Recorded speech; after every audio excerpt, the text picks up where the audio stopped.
1, 2, 3, 4, 5. And we're good.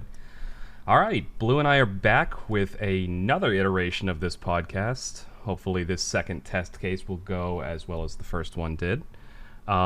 We've also got a tentative name now. I don't want to think it's permanent, Do we? but well, I've been listing it as the TMCJ podcast because that's the name of the YouTube channel yeah. I'm uploading it to. So, Very if stuff. yeah, if it sticks, it sticks. If it doesn't, it doesn't. Today's topic. So last week, like I said when I introduced it, the idea of these kind of mini test case podcasts is to test out the individual segments that I want to have in the final version of the podcast. So last week we did a topic. We were talking about overpowered protagonists in movies, games, books, etc. We got a lot of mileage out of that. This week, another segment is talking about media that we've both experienced, being, books, movies, video games, things we've both played, both watched, both read. So I heard there's this great film series called Star Wars. Oh God, are we going to start ranting about that again? No, absolutely not. Before we actually jump into like movies and things, though, I feel like I need to address one piece of media that we've both experienced in the last 20 minutes, in fact, and it's the background footage for this podcast. We were just playing Sonic Adventure 2, and I'm fresh off a case of the giggles from the final part of our... What a scene, what a closer. Oh my God. So, watch this to the end, you'll probably see it. Anyway, so, movies. You're really savage if you now don't show it at the end and you're like, well, have to watch the next one then. I guess we'll have to talk for 31 minutes so we can see it all. Got him. 31 minutes, okay. Yeah. We gotta restrict ourselves pretty hard. Yeah, like, what was it last week, 55? Something like that. Yeah. Anyway, waffling around. Let's start with the one that's freshest in our memories from movie night last night. We watched Black Snake Moan, and despite its suggestive name, is a Sam Jackson movie from 2006. Yeah, and the first 5 seconds of it or something is pretty much, Exactly what you'd expect. I kind of turned to Ian and I was like, guys have fucking lied to us. I tricked them into watching a porno. Now, the movie is like, I mean, it opens up. It focuses a lot on kind of the relationship blues of several people throughout the story. It opens up with an actual blues musician, in black and white, talking about where the blues comes from and where you feel it in your heart. Soul music. Yeah. And then cue a gratuitous sex scene. Yeah. Well, yeah. Don't worry, I covered my eyes. I'm such a sweet and innocent child. Yeah, there you go. It was a very good film. I was on edge the whole time because I thought that bad stuff was going to happen, and it didn't all the time. Yeah. They did a good job with the suspense. I mean, there's a reason that it was clearly like a lower budget movie. Like, it wasn't a big blockbuster. And I don't know if it was very well known, but I've always really liked that movie. Just because I've never heard of it. Yeah. The way the characters are set up in it. Actually, you know what? We last night, besides saying you and E saying, yeah, we liked it. I'd like to hear your thoughts on the movie in more detail before I give mine, because I've seen it several times. Right. For a start, I can't remember any of the characters' names, so I shall refer to them as whatever trait comes to me first. Okay. I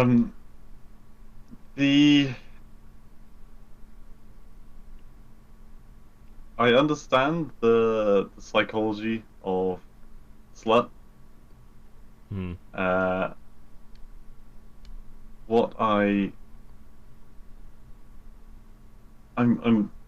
was expecting but didn't appear is that at no point did she suddenly get pregnant? Yeah, Uh, yeah. Especially the time when she downs the drugs, and then anyway, I'm I not going to think go into yeah more the detail. yeah to give a brief plot synopsis, and this discussion is obviously going to have spoilers. So if you want to see the movie, I recommend it, and Hmm. just skip ahead a few minutes. We'll probably be talking about something else. Um, Um, but go on. quick plot synopsis opens up this young couple. They're banging. Cuts over to Sam Jackson, who's an older man whose wife is leaving him, and it's quickly established that she's leaving him for another man. Um, the younger couple, you find out they are about to be split apart too, because the one guy is going off to the military, do a tour, get some education, and then they're going to go off and live their dreams. It's very quickly shown that that's not really something that's going to be. They've both got some stuff wrong with them. The guy's got some anxiety issues. The girl has been abused, and so just ends up basically sleeping around with anyone she can find just to kind of help ease that emotional trauma.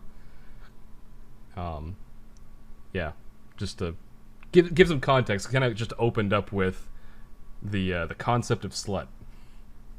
Sorry, yes. She's a very nice person in the end, Hmm. but as I said, um, there was a few loose ends. Mm. For a start, the whole Sam Jackson side of things Yeah. that never gets resolved. Mm. I, I'd say I mean, differently, he but finds peace perhaps, yeah. but you never actually find out what happens to his ex-wife and his, in quotation marks, brother. Yeah. So that's another subplot there. Sam Jackson's arc, it's revealed in the first half hour or so of the movie that the person that his wife is leaving him for is actually his younger brother. His younger brother tries to confront him in a Or is it actually blood related brother? I thought it was blood just. brothers. Oh, okay. No, that's his Okay. literal brother. Yeah. So That's they kind of fucked up. yeah, that's it. It adds a whole nother layer of fucked up. Mm. Mm. But yeah, so he's the person that she's leaving him for. But I don't honestly. I'd say he actually has. They don't show it explicitly, but they kind of, in the same way that the other two characters, the girl and the guy, that it implies that their life goes on and they, find some measure of peace. At the end, he's holding hands with the pharmacist lady who helped him out the whole time. Yeah. So I think it's kind of implied that maybe the two of them, get together and, I suppose so. yeah, build some kind of a life. Certainly. It's one of The. Sorry, go on. Huh? No, no. Say your I piece. was I gonna keep move on I to keep next. wanting to jump in and talk, but I gotta let you Yeah. talk. um. Shit, I've lost what I was thinking now. You just go and I'll catch up. Okay. So what we're talking about there at the ending, the resolution, kind of we've gone from the beginning of the movie to the end of the movie. I'm sure we'll get to the middle at some point. But Hmm. one of the things that I liked about this movie is that it's very gray and very messy. Like the characters are all very human, and even the ending, it doesn't give you a clean happily ever after resolution. Like all the characters still have problems. They've still lost a lot. And even but it gives you just that hint of hope. Like they've made things a little bit better, and if they can keep stay strong and find the willpower, then they could build that hope into some measure of happiness that's been denied to them to that point in their life. Hmm. That's one of the reasons I So, really like the ending of the movie. yeah. The next point I was going to do was there's never. It doesn't really explain her hallucinations of some guy, a white American guy with a lighter with an eagle on it, Yeah. giving It- her a cigarette. So I was wondering if it was representative of him coming back from the army. no, well, oh, you know what? I never even thought that could be a metaphor, but my understanding of that. So throughout the movie, to give this context, the main female protagonist, who we were talking about earlier, who was abused, she has these hallucinations of this blurry-faced guy in kind of a hat. He's got a lighter, lights a cigarette. He's he's got this Eagle American lighter. My understanding of that was that's her traumatic recollection of when she was abused, and that was the guy that abused her. Like, she was so young she can barely remember his face. The only thing she remembers is that lighter, because his hand got right close to her when he touched her. That was my understanding, but I never even thought about the metaphor of it could be related to her current boyfriend going off to the army. I now that you say that, they did touch on the point that when she was in school, she was also sleeping around a lot. Yeah. What I was kind of assuming for a while that it was the asshole friend. Oh yeah. He didn't really like that. So maybe it was just him. It was simple as that. Because he seemed like a massive jerk off. Yeah. And he didn't get any comeuppance, really. The guy stole his truck. Beat the shit out of him. I mean, but he beat the shit out of her, so it's like, well... Yeah, that's the other reason I kind of like the movie. It doesn't, like... That's what I meant when I said it was messy. Like, it doesn't... Nothing ends cleanly. Like, that guy, he was sleeping with her behind his best friend's back. He tried to rape her, and he beat the crap out of her. And the worst that happens to him is he gets kicked in the stomach, slapped across the face, and gets his truck stolen, which he presumably gets back. But nothing, like, permanent really happens to him. When he tried to do the bad, I wasn't sure exactly what was happening at the time. Maybe because I think the audio cut a tiny bit. And I thought he's like hit her because she was being lewd to him, and he was trying to like knock some sense into her in a really fucked up way. So I'll give you the so I know this I remember the scene because I just saw it, but essentially, like, he pushes her down, like, in the truck, kind of like starts taking his pants off. You can hear his belt buckle, and then she she's really loopy, really out of it, and she's kind of... She laughs or something. She laughs, but he had just gone on a tirade about how she was banging that black dude, the drug dealer Tyrone. Yeah. And this guy clearly, not only a jackass but also a fucking racist, was dropping N-bombs talking about this guy.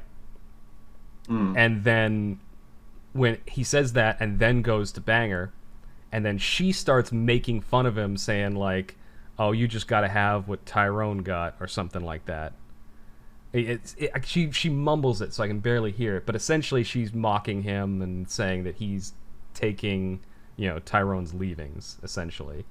And that's what drives him into a rage where he starts beating the shit out of her. Yeah, the moment he pushed her out of the car, I was like, okay, no, he's just a massive cunt. Yeah. Sure. Like, I wasn't certain what happened until that happened. I was like, okay, yeah, you did try. And the scene we're talking about right here, this guy who's the best friend of the girl... We are referring to all these people without remembering their names, because I don't remember most of their names either. And I've seen the movie a few times. But this guy who's the best friend of this girl's boyfriend. Boyfriend goes off. She goes out to a party. He's driving her back. She's all kinds of fucked up from the party. And this whole scene happens. And he ends up dumping her out of his pickup truck in the middle of the woods. And which is where she's found by Sam Jackson, which is what kicks off their whole dynamic. Yeah, but Sam Jackson's great in the film. I like Sam Jackson. He's an amazing actor. Even when he does like shitty B movies, like he does them so well. Snakes on a Plane is another movie that I fucking love. Yeah, I have not seen nearly enough. I have not seen Pulp Fiction. I haven't either, actually. He's in? He is in Pulp Fiction. That's one of his more famous roles. I haven't seen it. Oh man, we've got so much shit to watch. Yeah, I know. This movie night will never run out of fuel. Right. I think we need to start like. I mean, I think we could probably do another one tonight, possibly, just Mm, to move things. I think it's E's turn next. yeah. Uh, But anyway, other so another. oh, go on, go Go on. on. I was about to move the film on. If Oh, there's any other I was resounding about to points. move on to another film. Oh, we both were. Okay, cool. Oh, What were okay. you gonna suggest? Well, I was going to talk about Good Morning Vietnam, another movie that we watched pretty recently. Ah, What were you okay. going to suggest? I was going to segue through the psychological drama that we'd watched to another psychological drama that I recently watched called Joker. Oh yeah, I've seen it too. Mm. That is a very good. Actually, that's a really good one. We haven't watched it together, but we've both watched it. So, Yeah. I um, went to a cinema local to me with a mm, friend. No, wait, no, it was with E, I think. mm. I think it was the first film we watched. Yeah, apart from Lion King. Anyway, uh, and yeah, we kind of watched the end, and he was like, "Man, that was a really good film." I was like, I feel like I'm the only one who. It was a good film, but it wasn't a great film, It was, yeah. I and I think feel standalone in that point. I don't know. I really liked it, but I liked it in a way that I didn't walk away feeling satisfied like with watching the movie. Like Right. it was a movie that like I very much appreciate, and I do think it will go down as a masterpiece. Oh, and it's an eye opener more than anything. It's not just Yeah. a film that's like drawing attention to mental faculties. Yeah.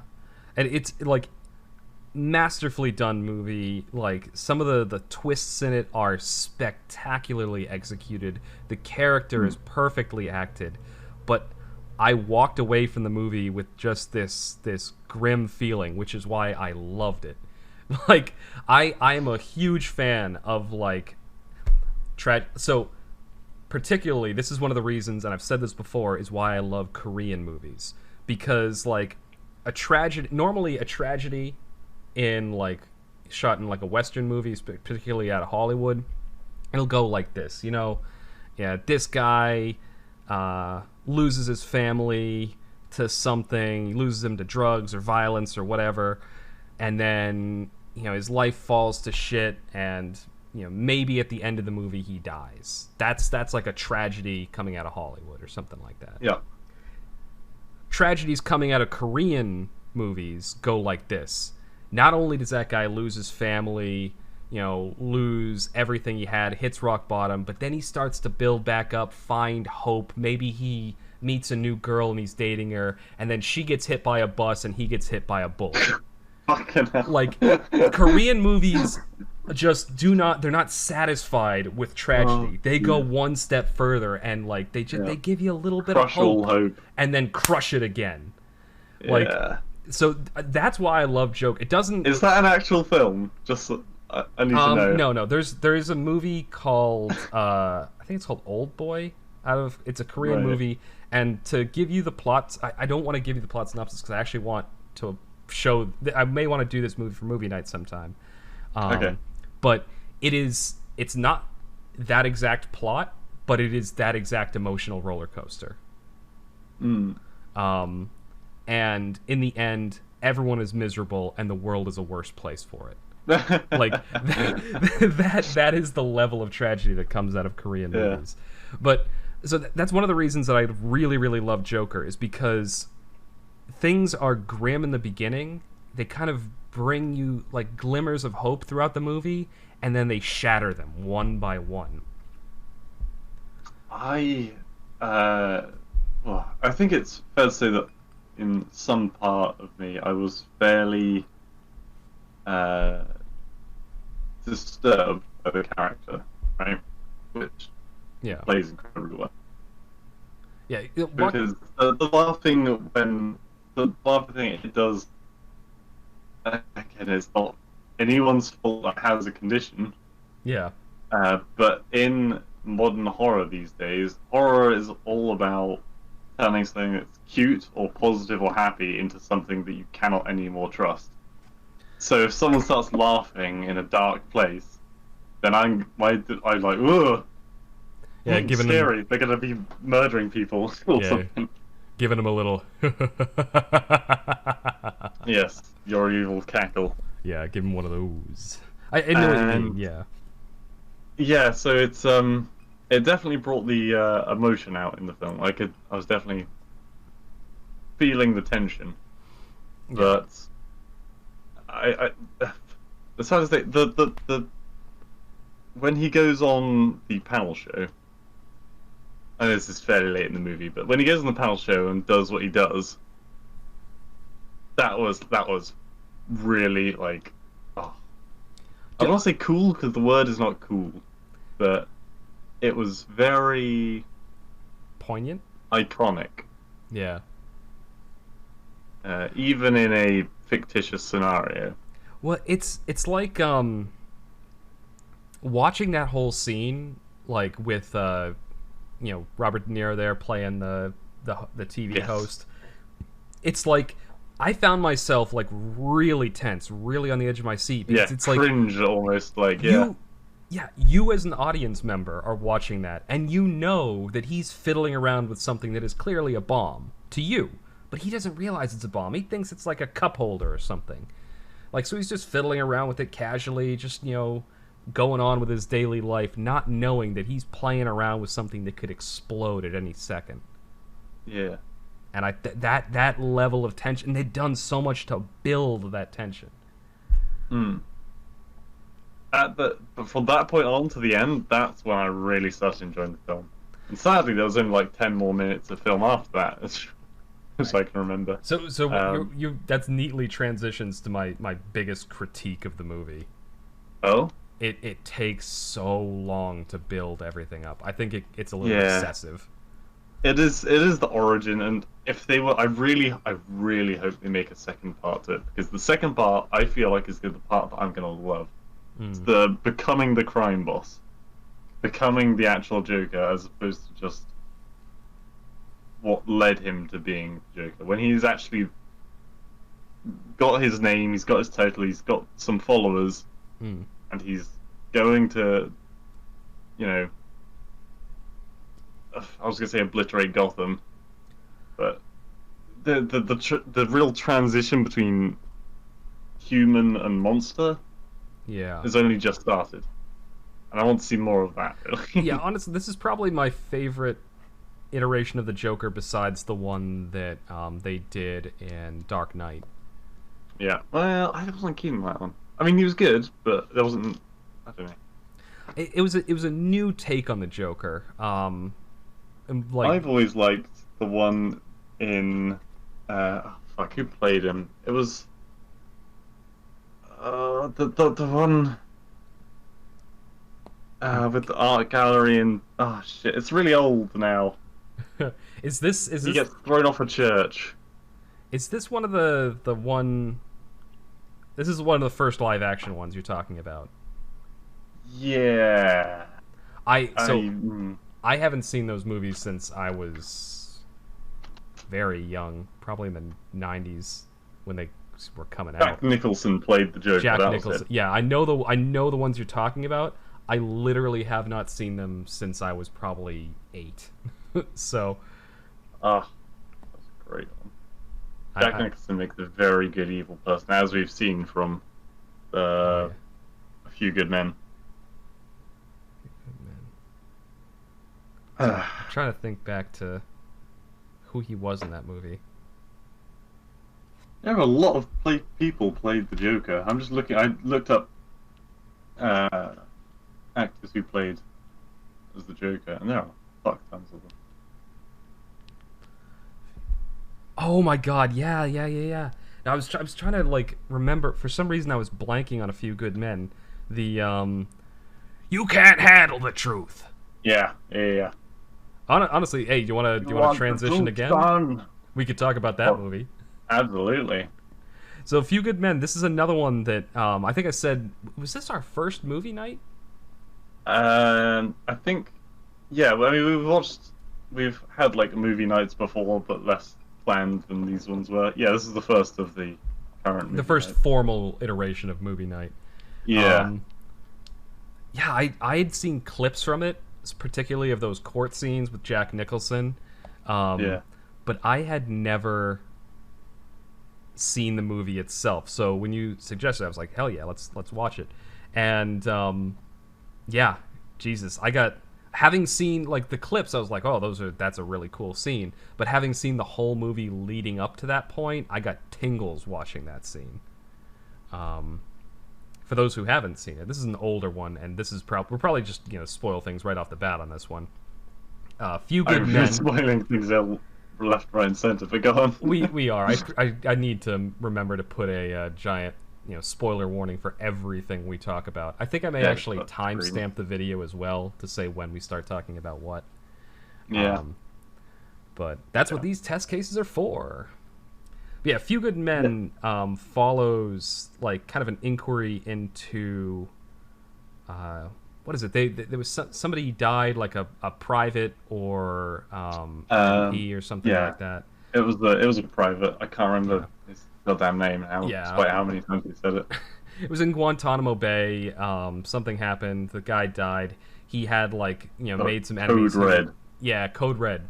Yeah, he'd made some enemies and essentially got disciplined by his bunkmates. They beat the shit out of him, and somehow he died. But it's not quite clear throughout the movie, and it's this military lawyer, played by Tom Cruise, is going around trying to figure out exactly what happened. And originally, he's just trying to get a plea deal done and get things over and done with. But the two men who are kind of accused of the killing, they maintain their innocence, and so through a contrived series of events and convincing done by the female protagonist, lead of the show, she manages to convince Tom Cruise that no, they really should be bringing this to trial. They need to dig deeper. They go as far as flying down to Guantanamo Bay and chatting with the person in charge of the base, Jack Nicholson. And this is where we come to. This guy plays an amazing villain. Like, I'm not even sure if you could really call him a villain. I want to call him an antagonist, because villain makes him sound evil. He's an antagonist. I mean, he's definitely set up as the villain, but honestly, like this is definitely going to bring out politics a little bit, but yeah, there is definitely a strong case for the use, I think, of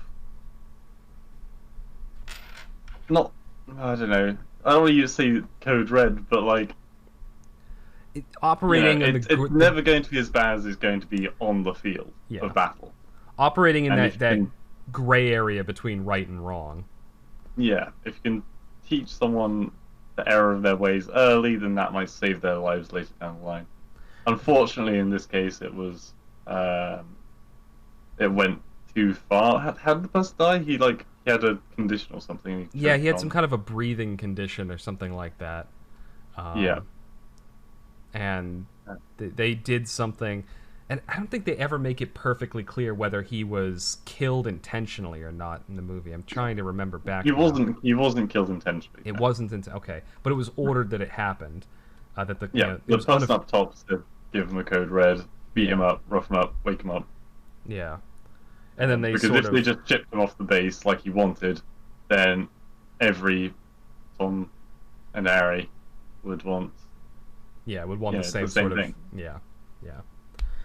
So I don't know. I agree. Like, that's one of the reasons I don't like calling Jack Nicholson in that movie a villain, because he's not necessarily he's definitely a morally questionable character, but he's the kind of bad person that is sometimes needed in wartime.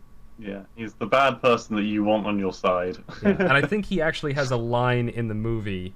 Here, let me. I gotta look this up.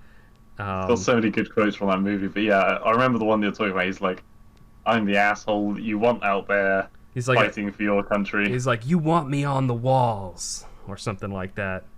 Yeah, so I can protect you and your ass whites. All right, here it is. I wanted to look up the actual quote, but Yeah. my phone is being an ass right now. I'm just looking at many pictures of Jack Nicholson as the Joker. Of course you are. Yeah. He doesn't look. A lot of Jokers look Goofy. a bit too Hollywood these days. Yeah. Actually, no. The most recent Joker, he does not look Hollywood, and that's a good thing. I think he looks a lot more everyday clown, as opposed to moody, yeah. the Dark Knight one that has like the shitty hair and the. It was honestly, I Definitely. really like that take on the Joker. Mm. I mean, we can chat about that one for a little bit if you want, but I found the quote. Yeah. I'm going to do my best Jack Nicholson impression here. Okay. I have neither the time nor the inclination to explain myself to a man who rises and well, my phone just shut off. Who rises and sleeps under the blanket of the very freedom that I provide, then questions the manner in which I provide it. Yeah, that's pretty good. That's the quote I was trying to think of. Yeah. Anyway. What was I talking about? The Joker, Dark Knight Joker. Yeah. So the things that they do in the we shouldn't really talk about Batman because we did talk about Batman last time, but Well, fuck. I mean, screw it. We talked Yeah. about one Joker. We moved on to A Few Good Men. Let's transition into Batman: The Dark Knight and talk about that Joker for a little bit. the things that Joker does, that movie is a very cool movie, especially because I play like Payday 2, the hell out of Payday 2, Oh yeah, yeah. and all these like bank heist kind of films and stuff, I love them. Hmm. So when the scene opens up with like this beautiful bank robbery, that I don't think anyone gets killed except the people doing the robbery, and the people doing the robbery are picking off each other Yeah, yeah. one job at a time. Which Until it finally ends with just the Joker having like 20 bags of cash in a bus that's just out onto the highway. Yeah. It's mwah. Oh, it's a really good scene, beautiful. and I love the line right before the last robber dies, where it's just the Joker and this one guy left, and the one guy points a gun at the Joker, and he's like, "I'm guessing you were told to kill me so that you can get away with everything." And he's like, "No, no, no. I kill the bus driver." He's like, "Bus driver?" And then the bus bursts through the wall and kills the guy. It's like, it's so perfectly timed. A little bit of dark humor in the middle of the movie, and it just. I mean, that's right at the beginning. That's like the first 5 minutes. In the middle of the scene, I should say, not in the. Yeah. But you're right. It is in the very beginning of the movie. And the whole taping the guns to the people's hands later on in the movie. Yep. Another cool thing. I think a few movies have actually copied that. Or maybe they copied it from someone else. I don't know. It's possible. I mean, it was the subversion of expectations. Making the hostages out to look like essentially trying to trick the police into killing off, the hostages. And so Batman's not only taking down the terrorists, but he's also taking down the police that are almost getting to the fake terrorists. Yeah. It does a lot, and then you get to the end and you've got the whole Two-Face subplot. There's a lot to that movie. Yeah, I wasn't skiing on the Two-Face thing. Oh my god, the Joker dressed up as a nurse. That was hilarious. Yeah. It was such a small segment, but it was hilarious. Did you know that that bit? This is a little bit of movie trivia that I found out. That bit was entirely improvised. Well, not entirely improvised. It was so when he's walking out and the bomb doesn't quite go off. That was actually unintentional. The whole hospital was supposed to blow up the moment he hit the button. But on the day of shooting, they rigged the explosives wrong, and they didn't have a second building to demolish. So, because they actually blew up a building for that scene. Jeez. But, like, they were so he improvised that little bit where he's like hitting the remote and like, why the fuck isn't this thing blowing up? And then the rest of it goes off. So they basically had him improvise that little bit. It was supposed to go up all at once when he hit the button. Yeah. Oh, that would be freaky if you're like, oh shit.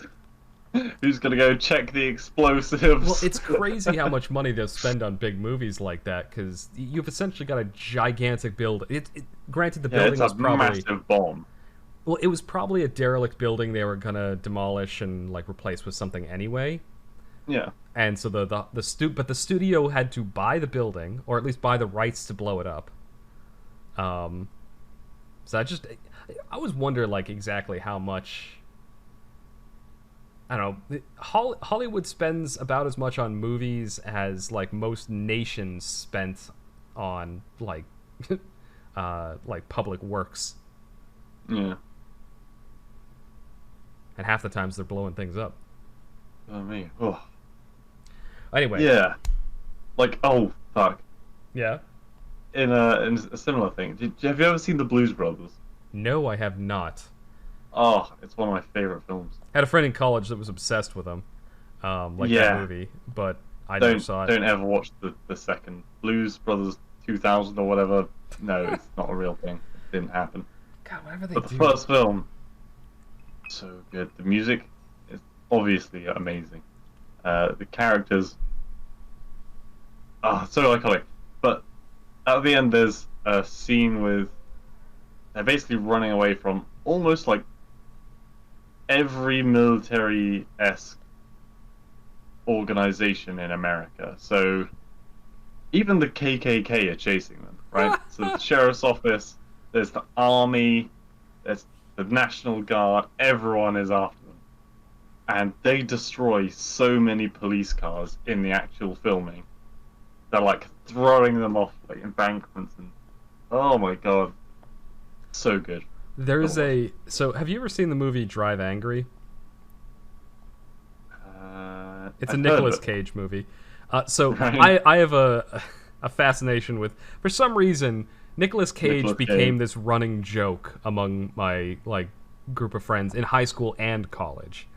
Yeah. And I don't know, like it's just a universal. Like in high school, Nicolas Cage made this movie called Next, where he can see 2 seconds into his own future, and he uses it Yeah. to like drink martinis and hit on this girl.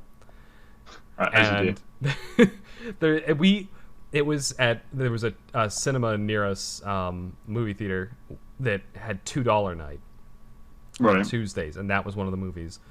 We went to see that movie probably 5 to 10 times. I just Yeah. it, Oh wait, I think I remember you telling me that list. Yeah. So, we and I am looking at the time. We probably should be wrapping it up after this, but I do want to just like leave it with this Go on. one movie Yeah. quote. Drive Angry is another Nicolas Cage movie that is kind of crappy, but it's that kind of B movie action kind of thing. Nicolas Cage, Yeah. comes back from hell to drive around blowing shit up and doing Sounds a lot something. like Ghost Rider. It's honestly Ghost Rider's another one that's very similar. This one is a little bit more gritty than Ghost Rider, but Yeah? there's a line in the movie where the sheriff is like setting up a barricade, because there was this scene where a bunch of police and a bunch of other people got shot and killed, in the middle of a gunfight between Nicolas Cage and some other people. And so the sheriff is out for vengeance, and so he set up this barricade, and he's like, giving a pep talk to, not really a pep talk, but he's giving a briefing to his men. Like they're all like prepared, they got their guns out, they're at the barricade, and he's looking around, and he's like, "All right, boys. Now when you see them, and I say shoot for their tires, what I mean is shoot for their heads. Now, aim for their tires." Yeah. And it's such a fucking stupid line, but it makes me laugh every time I hear it. I mean, you never shoot for the head, though. No, you always shoot center of mass. Yeah. I mean, But it's a good Hollywood line. yeah, it does. It does. Anyway, Most real. so we should probably wrap it up because we're at 39. We were going for 30 minutes and we're at 39. So, Okay. Any last thoughts before I kind of bring us out? Final thoughts. Okay, I'm bringing it in with the final thoughts. Ooh, what is the best Batman film you've ever seen? God, honestly, So I'm actually gonna go animated or live action. I'm leaving the question. Okay. I'm going to include both of them, and I am going to say Batman Beyond Joker Returns. It's a Batman animated movie, and it's just I loved the Batman Beyond animated series, and I really loved that movie in particular. If I have to do, if it's just live action, then I'm gonna go. I'm gonna cop out and take the obvious answer, like that everyone chooses, and say Dark Knight. Okay. Okay, cool. That was it. Okay. Well, honestly, same question back to you. Well, I can't remember what it's called. Oh, Jack Nicholson. You're saying the Jack Nicholson Joker one. Okay, we'll leave it up to whoever's listening to this to look that up if you don't know the name, because I don't know it either. But yeah. All right, that is specifically the gallery scheme. Anyway, yes. Yeah. That is the TMCJ podcast test case number 2. Honestly, I thought we might venture into talking about video games. Well, technically 3. Well, okay, but the first one, I don't count that. It's still number 1. Okay, it's part 2 of part 1. Yeah. Let's not get too far into the weeds on the numbering scheme here. This is still early days. I thought we might go into talking about like books or video games or something, but honestly, we kept this whole thing going with movies, and I'm pretty sure we could have kept going for another 30 minutes. Oh, yeah. Oh, you mean, yeah. Yeah. That's 10 minutes, just a movie from yesterday. Ow! Just a movie from yesterday. Yeah. That's true. We talked for 20 minutes just about that. Anyway, thank you all for listening, and hopefully we'll see you again in the next one.